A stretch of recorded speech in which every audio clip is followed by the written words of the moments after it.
Hey everybody, Lance Bell here, mind of a black moderate conservative.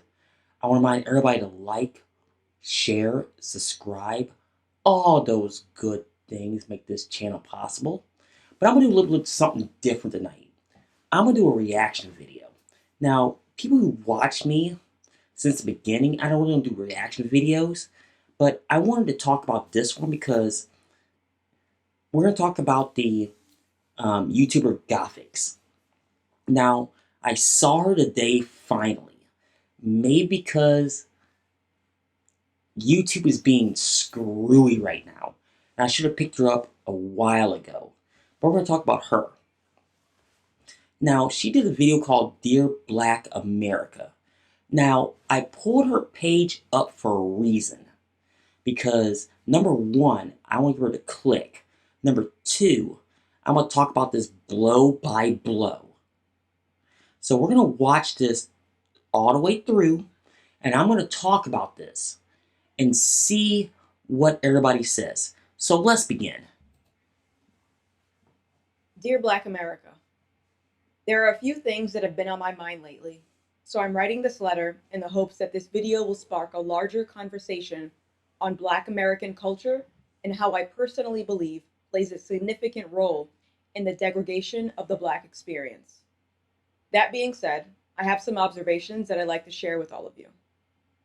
Black America, you want Black people to succeed, but will encourage victimhood over perseverance. You don't want to be viewed as a criminal, but will gladly turn one into a martyr. You say Black folks are not a monolith, yet you'll ostracize those who don't think like you, vote like you, or live their life like you. All right, let's start there. Now, why do the Black community at large treat ourselves as victims? We are 100 years past that. I have never understood that. Second of all, she says, you don't want to be viewed as a criminal, but you will gladly turn you into a martyr. This is 100% true. I mean, let's get real. You have these big time drug dealers or rappers. You turn them into martyrs immediately, like they did something great for the community. Let me ask you a question. What in the world do they do for the community? And yes, I'm keeping this clean right now because I want children to see this. Because they need to understand, it's like Charles Barkley said it best. I'm not a role model, and neither are they. You have to understand that when you think about this. Now, in the third part, she says, you say Black folks are not a monolith, yet you ostracize those who don't think like you, vote like you, or live a life like you. Now, in this situation, I'm going to use myself. I don't want to live like these ghetto rats because they don't want anything in their lives. They want what they got and blame everybody else. Now, for you young ones out there, I don't want you for that. I want you to succeed in something. Go do something. I mean, go to college. Open your own business if you don't want to go to college. Get a vocation. All that good stuff. I mean, those people are nothing but a detriment. So keep that in mind. Now let's continue. Think like you, vote like you, or live their life like you. You say you want diversity and representation, but are intolerant to political diversity and political representation. You say Black Lives Matter, but what you really mean is only the Black lives who agree with me matter. You say listen to Black voices, but only if those Black voices vote Democrat. Okay, next section. Now, looking at this first things first, she says, excuse me, you say you want diversity and representation, but are intolerant to political diversity and political representation. That is 100% true. And it goes to our third point. You say you listen to the Black voices on a Black voice more Democrat. Those go hand in hand. Now, I remember this had to be, I have to say this back in 2009 that Glenn Beck talked about this very subject. And it talks about a little bit later in this video, talk about if we don't think this way, we're called a sellout. And that is something major with me. Now we're going to talk about that a little. Let me start this over because like I said, I'm trying to keep this clean. I want to understand somebody. We are not a monolith. A lot of us think for ourselves. Now, for those you don't have to think to the church. Now, the church is a big thing in the black community, but understand something. They're not the end all be all. Now, the second point of this, it says, you say Black Lives Matter, but what you say really means is only the black minds who agree with me matter. That is 100% true. Because I've said from the beginning, every life matters. Now, you know about Black lives specifically, you can't go out there and talk about, well, that person was killed, so therefore Black Lives Matter. It's like, stop. I've seen enough nonsense in the last 2 years to where when a black American life was taken, there's a lot more context involved. All you think about is the narrative. And that gets lost in everything. And I hate to say this, I really hate to say this. The intelligence of the black community makes me mad because they know better. Period. The end. Don't look at a 30-second clip. If there's a 10-minute clip, watch the entire 10 minutes. You know better. But let's continue. The black voices, but only if those black voices vote Democrat. You'll declare that celebrities like Ice Cube and Lil Wayne are being used as political pawns, yet Cardi B and Offset are not. Speaking about Cardi B, she makes a song about wet, and that's considered female empowerment. Yet Candace Owens, who preaches self accountability, makes her a sellout? Okay, let's talk about this because this actually crossed my mind when all this stuff first came out. When Ice Cube and Lil Wayne actually talked about this, and this is what makes me mad. They were called mentally unstable. Well, I'm no fan of Lil Wayne, but Ice Cube, okay, I grew up in the gangster rap era, so I'm very familiar with Ice Cube. They were just speaking their mind. Now, Cardi B and Offset, I don't know much about Offset, but I know who Cardi B is. I mean, yes, she made a song about that and talked about female empowerment, excuse me. Now, with that being said, I've had my issue with Candace Owens. If you watched my video from a couple of years ago, you know that. But here's the thing. She's considered a sellout. My question is why? She's speaking her mind. She's self-sufficient. She all that good stuff. And I want to say that she ever did that part to sell out because she didn't sell out. At least as far as my knowledge, she didn't. But let's get real. You're listening to the celebrity, so to tell you how you should think. Let that sink in. I don't care who you are. You should never do that. You, as a human being, and this is for you little ones out there, when you start forming your own thoughts, you should think that. What are the opinions of someone else and what somebody else says, and form an opinion for yourself. Never let someone like these people control what you should think. Now let's continue. You're fed up with the harmful stereotypes that black Americans have, yet refuse to acknowledge how much of a role you've had in creating those same stereotypes. Okay. There's truth to this to an extent.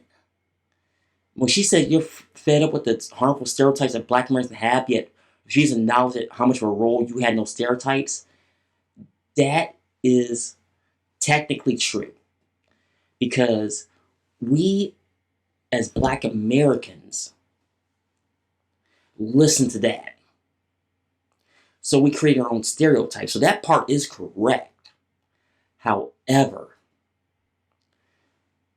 we as Black Americans, and at least I did, formed our own opinion based on the information given at the time. Now, I'm going to give you a perfect example of this. BT. They were notorious for giving me a black stereotype. And a lot of people fed into that. Now, another one is the media at large. They did the exact same thing. They knew exactly how we're going to react. That's why they did what they did, especially in the 90s and 2000s, early mid 2000s. Because they knew once we saw it, we're gonna feed it back to them, and that's how life was, and that was a huge, huge, huge problem. Now let's continue. Your music encourages gang violence and drug use. Your media makes a mockery of black people for the sake of entertainment. Your vocabulary is self deprecating instead of empowering. Your mindset on what is black discourages growth by guilting those who refuse to be boxed in. Okay, this is a lot to unpack, but I'll keep it short. The music encourages gang violence and drug use. Okay, now here's the deal. You gotta go back to the gangster rap era, what she's talking about.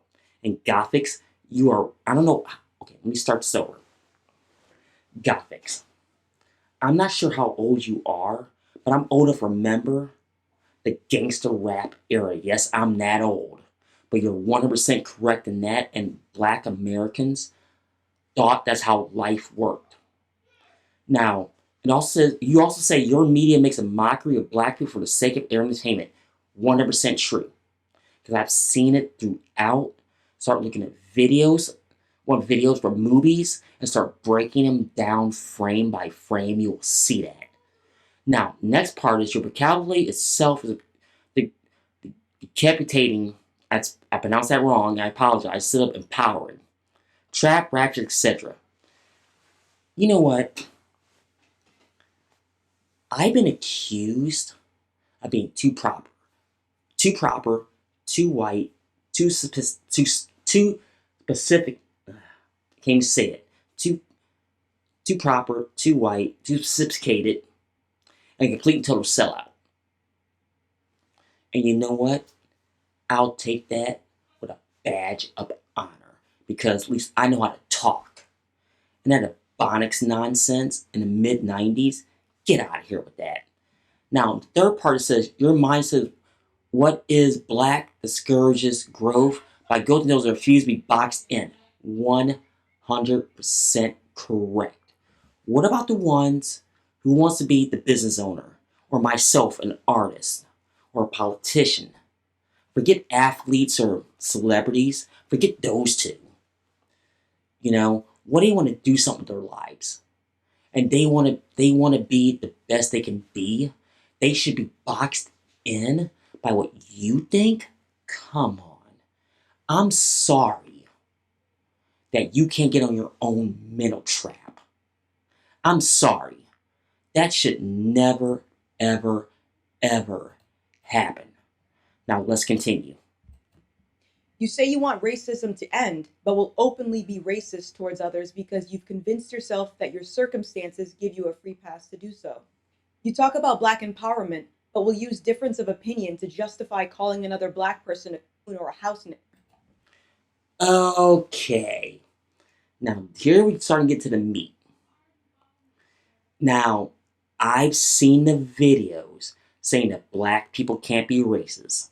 And I'm thinking to myself, okay,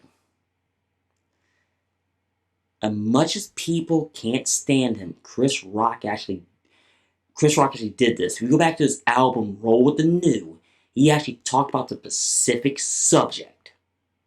And yes, black people can be more racist than white people. Now I won't say the words or anything. You go watch it for yourself. But she's absolutely correct when she says this.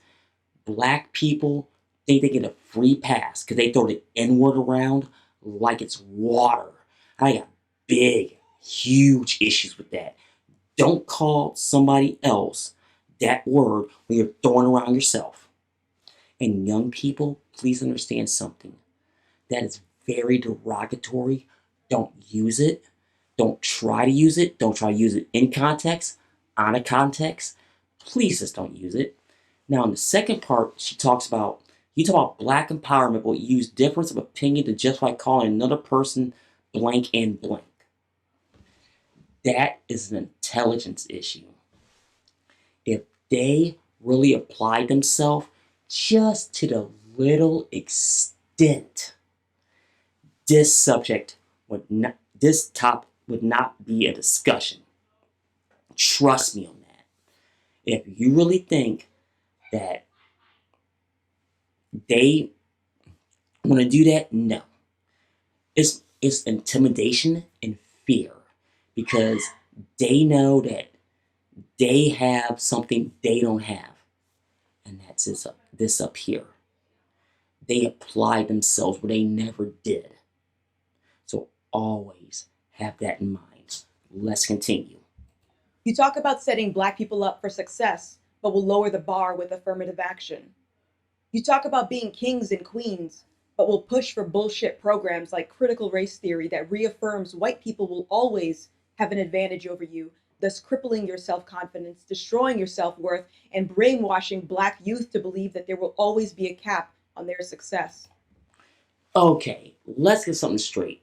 Now, back in the day, affirmative action was needed, but not now. We're talking about the 1960s as far as affirmative action. That was needed just to get us up in the competition.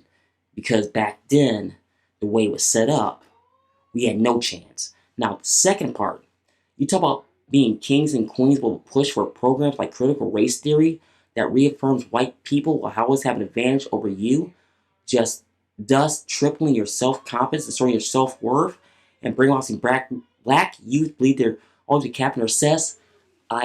You know what?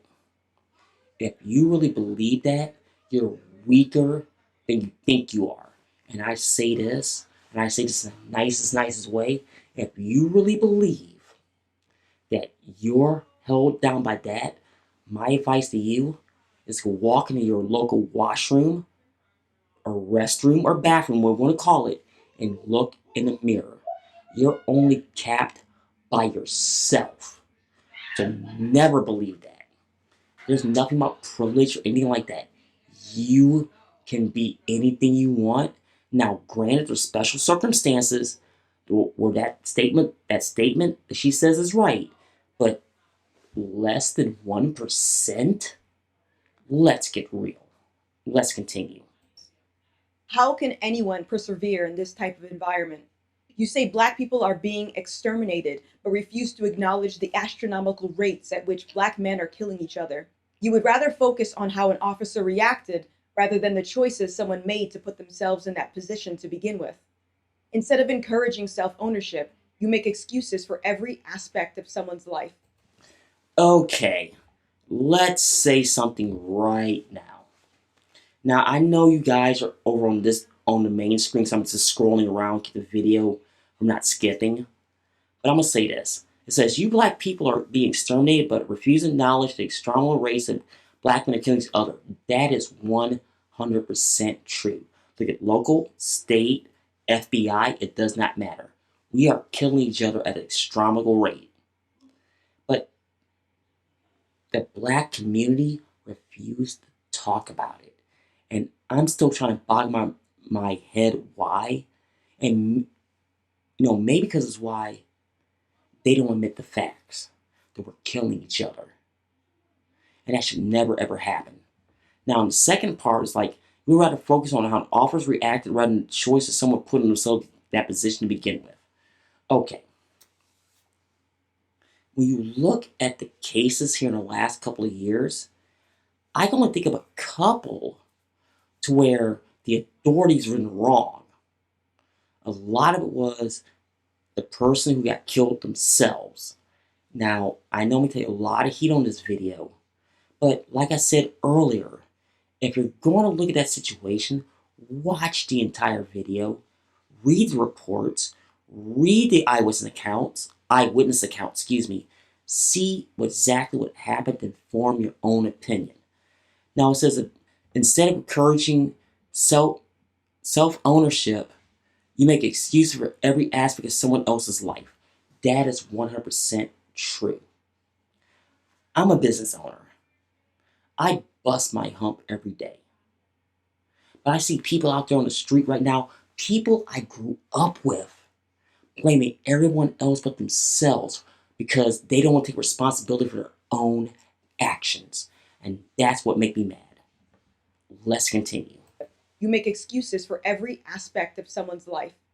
Blacks are poor, have less resources, or lack the education to succeed, you say.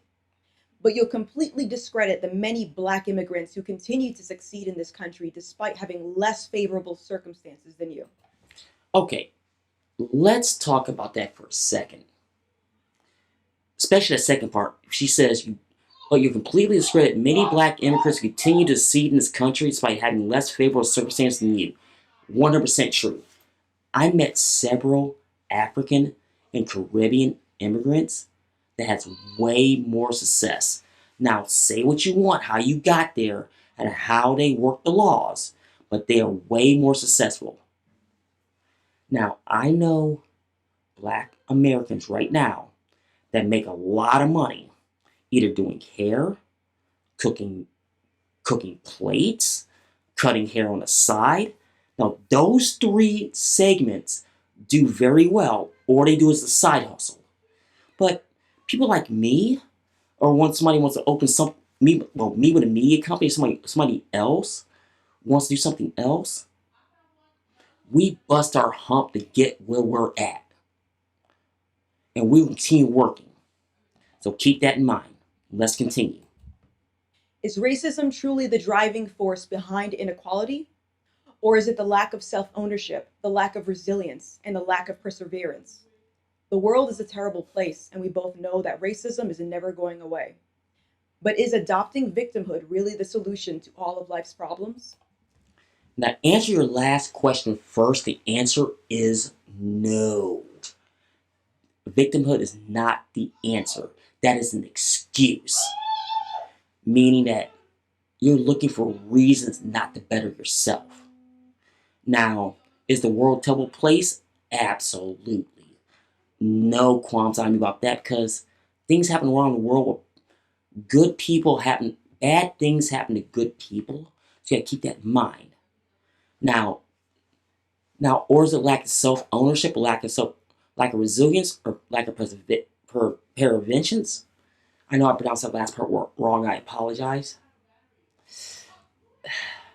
I think it's a combination. Excuse me. A lot of people don't want to take responsibility for their own actions. They want to blame somebody else. That is human nature. Resilience, okay. They just couldn't make it. That does happen.